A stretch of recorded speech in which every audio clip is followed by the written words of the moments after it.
இருக்கிறது. அதே போன்று அடுத்து நீங்க எடுத்தீங்கன்னா இப்ப செல்ஃபி சொல்றோமா இல்லையா? இப்ப இந்த செல்ஃபி என்பது என்னது? இப்ப பிரபலமான ஒன்று.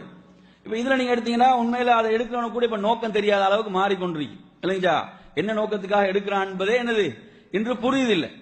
இப்ப இதுல இன்னும் கடுமையான ஒரு பகுதி என்னவென்று சொன்னா, இப்ப புனித ஹரம்கள், மஸ்ஜிதுல் ஹராம், மஸ்ஜிதுல் நபவி, இப்ப இதெல்லாம் புனிதமான இடங்கள் இல்லையா?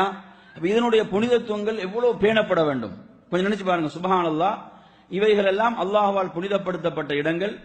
இதனுடைய புனிதத்துவங்கள் என்பது உச்சகட்ட புனிதத்துவம் அங்கு பேணப்பட வேண்டும். நபித்தோழர்கள் அதிகம் பயந்தார்கள் அந்த பகுதியில் வாழ்வதில். நபித்தோழர்கள் அதிகம் பயந்தது என்ன? அந்த புனித பகுதிக்குள் நாம் தவறுகளை செய்து விடுவோமோ, பாவங்களை செய்து விடுவோமோ என்று பயந்தார்கள், அஞ்சினார்கள். ஏன்? அது புனிதமான பகுதி. அங்கு நன்மைகளுக்கு எப்படி நல்ல விஷயங்கள், நல்லறன்களுக்கு நன்மைகள் பல மடங்காக பெருக்கி கொடுக்கப்படுதோ அதுபோன்றுதான் பாவங்களுடைய நிலையும். ஏன் அல்லாஹ் எப்படி சொல்றான்? வமை யுரித் ஃபீஹி பிஇல்ஹாதின் பிதுல்மின் நுதிகுஹு மின் அதாபின் அலீம். எவர்கள் அந்த புனித பகுதியில, ஹரம் என்ற புனித பகுதிக்குள் பெரும் பாவத்தை செய்ய நாடுகிறானோ நாம் அவனை கொடுமையான வேதனையை கொண்டு சுவைக்க செய்வோம். நுதிகுஹு மின் அதாபின் அலீம், நோவினை தரும் வேதனையை கொண்டு அவனை சுவைக்க செய்வோம். குர்ஆன் சொல்லுது. இந்த வசனத்தை நீங்க கவனிச்சீங்கன்னா அவன் பெரும் பாவம் செய்யல, பெரும் பாவம் செய்ய நாடுகிறான், பெரும் பாவம் செய்ய விரும்புகிறான். அந்த நாட்டமே என்ன செய்து அவனை அப்படியான ஒரு வேதனைக்கு கொண்டு போகுதுன்னு குர்ஆன் சொல்லுது. அப்ப அவன் செஞ்சானே எப்படி இருக்கு நினைச்சு பாருங்க. அவன் நினைக்கிறான், அப்படி ஒரு பாவத்தை செய்யறதுக்கு நினைத்தாலே அல்லாஹ் எச்சரிக்கிறான். அப்ப எனவே நறுமையான சகோதரர்களை, இன்று நீங்க எடுத்தீங்கடா அந்த ஹராம் எல்லாம் ஏதோ ஒரு உல்லாசத்துக்குரிய இடம் மாறி இல்லைங்களா? அந்த உல்லாச பிரயாணிகள் போயிட்டு இது மாதிரி என்ன செய்து மாறிக்கொண்டிருக்குது. சுப்ஹானல்லாஹ், எந்த அளவுக்கு பாருங்க. நபித்தோழியர்கள், அல்லாஹ்வுடைய ரசூலுடைய மனைவிமார்கள் என்ன சொல்கிறார்கள்?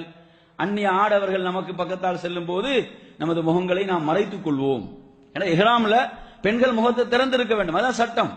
ஆனா என்ன செய்வாங்க? அவங்க சொல்றாங்க, அந்நிய ஆடவர்கள் எமக்கு பக்கத்தால் செல்கின்ற போது நாம் நமது முகங்களை மறைத்துக் கொள்வோம், முந்தானைகளை போட்டுக் கொள்வோம் என்று சொல்கிறார்கள்.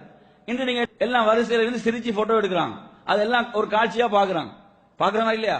தவாஃப்ல சாயில எல்லாம் பாத்தீங்கன்னா என்னது, அங்க என்னது குடும்பத்தோடு இருந்து எல்லாம் ஆண்கள் பெண்கள் எல்லாம் இருந்து அங்க என்னது சிரிச்சு கொண்டு தான் எடுப்பாங்க போட்டோ எடுக்கும் போது. அப்ப அதை என்ன செய்வாங்க? நிறைய பேர் பார்ப்பாங்க, இது ஃபித்னாவா இல்லையா? அப்ப இது ஒரு பாவமாக உணரப்படுதா இல்லையா? கொஞ்சம் நினைச்சு பாருங்க. சுப்ஹானல்லாஹ். அப்ப இந்த இடங்களுடைய புனிதத்துவங்கள் இப்ப காலப்போக்கில் எப்படி போகுது? இப்ப இன்னும் சிலர் எடுத்து பாத்தீங்கன்னா இப்ப இப்படி ரெண்டு கையையும் இப்படி துஆவுக்கு ஏந்தி போட்டோ எடுக்கிறது, செல்ஃபி இல்லைங்களா? அப்ப இது இபாதத். இது யாரு காட்டுறது? இபாதத் என்று சொன்ன அருமையான சகோதரர்களே, அது மறைமுகமான ஒரு விஷயம். எந்த அளவு ஒருத்தன் இபாதத்தை மறைமுகமாக செய்ய முடியுமோ அந்த அளவு மறைமுகமாக செய்ய வேண்டும். அது அல்லாஹ் விரும்புறான். இது என்னன்னு பாத்தீங்கன்னா முழு உலகத்துக்கும் காட்டுறது. எங்க நான் மக்கால இருக்கிறேன் பாத்தியா, கைகளை உயர்த்தி இப்ப துஆல இருக்கிறேன். இதுல என்ன நன்மை? இதுல ஏதாவது நன்மை இருக்குதா? ஒரு நன்மையும் கிடையாது. இது என்னது? ஷர், இது தீமை. சில நேரம் எடுத்தீங்கன்னா அஷ்ஷிருக்குல் அஸ்கர். அஷ்ஷிருக்குல் அஸ்கர் என்னது? சிறிய இணை வைத்தல். எதுல வருது? அர்-ரியா, முஹஸ்துதில வருது. முஹஸ்துதி என்பது என்ன? சிறிய இணை வைத்தல். இது முஹஸ்துதியா இல்லையா? இப்ப கைகளை உயர்த்தி ஒருத்தர் ஒரு செல்ஃபி எடுக்கிறாரு, இத உலகம் பார்க்குதுன்னா இது என்னது? தெளிவான முஹஸ்துதி. இது அவருடைய உள்ளத்தில் எதுவும் அவர் இருக்கலாம், அவர் எதை நியாயமாக கற்பிக்கலாம், ஆனா இது கூடாது. இந்த என்னது? இந்த இது ஒரு தவறான முன்மாதிரி. இது அப்ப இன்னும் கொஞ்சம் காலம் போனீங்க என்னது? அப்படி தொழுகையில் இருப்பாரு, ருக்குல இருக்கல எடுத்து போடுவாங்க, அப்படிதானே? அடுத்து என்ன நடக்கும்?